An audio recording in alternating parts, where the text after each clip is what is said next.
Hi, I'm back again, and my last video that I just did, I was talking about Kshama Sawant, and, sorry about that, it's something I ate earlier. I haven't flossed, I've got dental problems. You have to forgive me if I don't look like Romeo.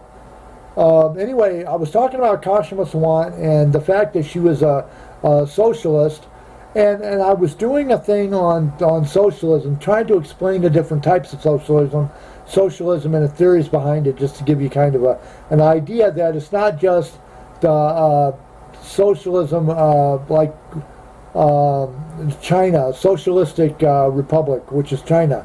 America was actually kind of set up as a socialist country, because if you think about it, in socialism, everybody comes together. Republican, Democrat, Independent, black, white, Mexican, Puerto Rican, Italian, Native American, it doesn't matter. We all come together for a common goal to make our country better today than it was yesterday, so it can be better tomorrow than it was today.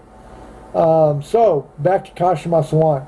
It says here, Kshama Sawant has raised $76,725, leads Seattle City Council fundraising.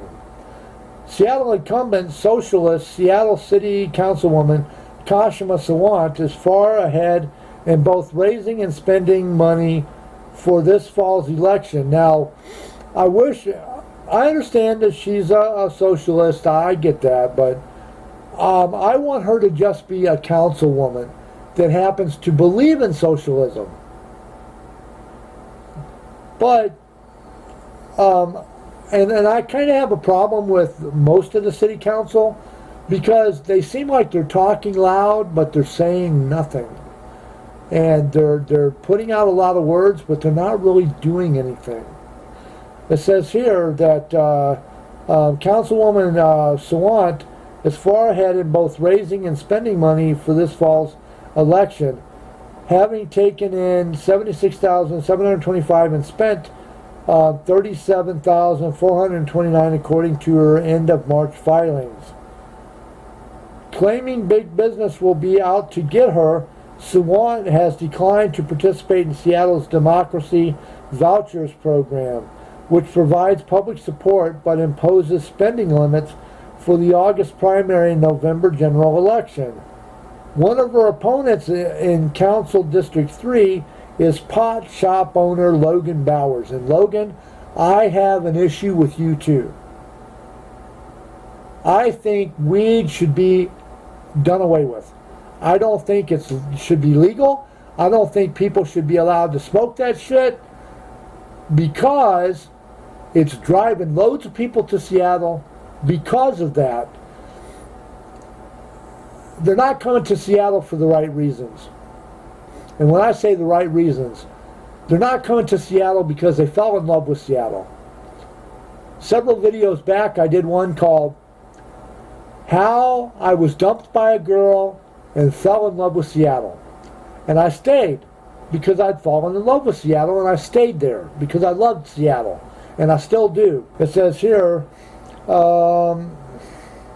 one of her opponents is Council District 3 pot shop owner Logan Bowers. Now, I don't know why this article decided to call him a pot, P-O-T, shop owner, even though he is a pot shop owner and he sells pot. Has qualified for democracy vouchers and has received $36,800 under the program. Seattle voters received 4 $25 vouchers in the mail. Under a program approved by the city's voters, they can give all the money to a candidate of their choice who has qualified for the program, or spread it around. One candidate in District 4, Wallingford, U District, Laurelhurst, Windermere, Sandpoint, Democratic Socialist Sean Scott leads all comers under the voucher program with $56,526. The vast majority of what he has taken in. Two District 4 candidates, Alex Peterson, $20,050, and Emily Myers, $26,175, have also received money under the Democracy Vouchers Program. Council incumbent, now back to this Democracy Vouchers Program, I hate that word democracy. And the reason I hate it is because I understand what it means. Most people do not understand what democracy means, but we were set up as a country, we were set up as a republic, which meant that we were restricted by the Constitution of the United States. If the Constitution says we can't do something, then that's what we can't do. We cannot do it. Under a democracy, if you get enough people in one area that decide they don't want something to be done, like say we get enough people that decide we want slavery to come back, you can get enough people to vote to take out the 14th, I believe it's the 14th Amendment. Anyway, I have to look that up, but that amendment that freed slaves, we can do away with that amendment and we can essentially put slavery back into play under a democracy. But if we have a republic, we can't do that because the Constitution says it's not legal. So we are a republic, not a democracy. That's not, a republic doesn't mean Republican. Democracy does not mean democratic or a Democrat. Okay, let's see here. Councilwoman Lisa Herbold is seeking re-election in District 1, West Seattle, South Park, and has received $35,350 under Democratic vouchers, democracy vouchers. Near miss District 2, Southeast Seattle, 2015 candidate Tammy Morrells has taken in $38,500 in democracy vouchers dollars in her bid to replace retiring council member Bruce Harrell. Two prominent leaders in Seattle's LGBTQ community, Zachary DeWolf and Egan Orion, announced the past week that they are running against Sawant. Neither yet shows donations, which means that they may not have them or they just haven't felt comfortable in showing them yet. 13 candidates are vying to succeed retiring councilman incumbent Mike O'Brien in District 6, Ballard, Northwest Seattle. Three of the contenders, Dan Strauss, $19,750, John Lisbon, $10,125, and Jay Fatih, $17,870, have qualified for democracy vouchers. The leader in District 6 fundraising is former council member Heidi Wills, who reported raising $28,967 with $16,197 in cash on hand. District 7, downtown Queen Anne and Magnolia. Downtown, yay. Queen Anne, oh, very luxurious when I lived there. Oh man, the houses were gorgeous up there. This District 7 has drawn 9 candidates seeking to succeed retiring incumbent Sally Bagshaw. That lady, in my opinion, needs to get gone. She is very rude. Very, very rude. If she don't like what you're saying, or she feels that you're pointing a long finger of shame toward her, if you're pointing this finger, she'll shut you down. The top money raiser is former acting Seattle Police Chief Jim Pugel, at $41,436 with $29,992 in cash on hand. Two candidates in District 7, Andrew Lewis, $21,225, and Michael George, $15,875, have qualified for Democratic or democracy vouchers.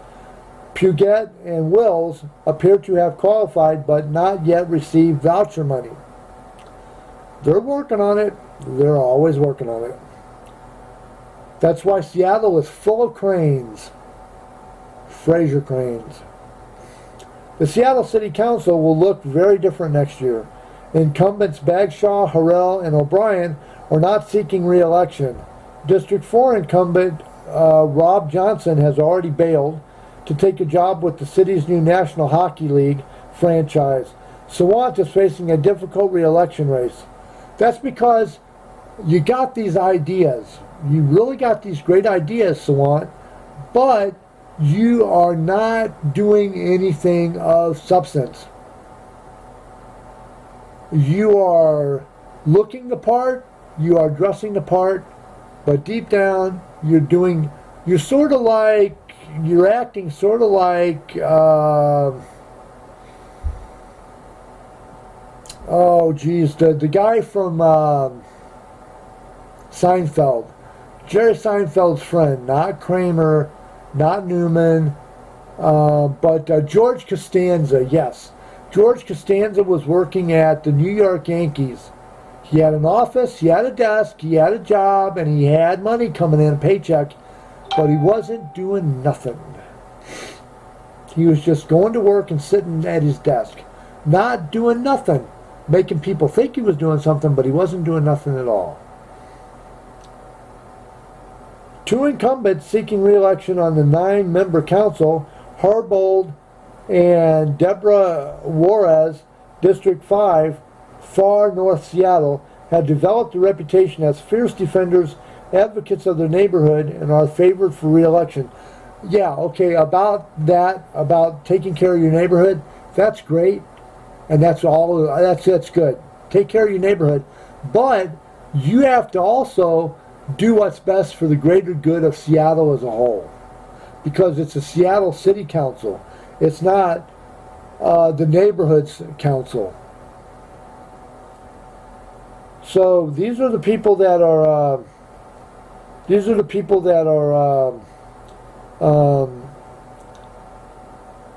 doing what they are trying to do to get reelected. And this actually was supposed to be about Sawant and how she's working with the Seattle Council and as a member of the council. But I thought, since what the heck, this has got more to it, I'll finish that. But anyway, all these people are running for re-election. They're running to be elected for the first time. My question to all of you on the council wanting to become council members and those that are seeking re-election, what are you doing?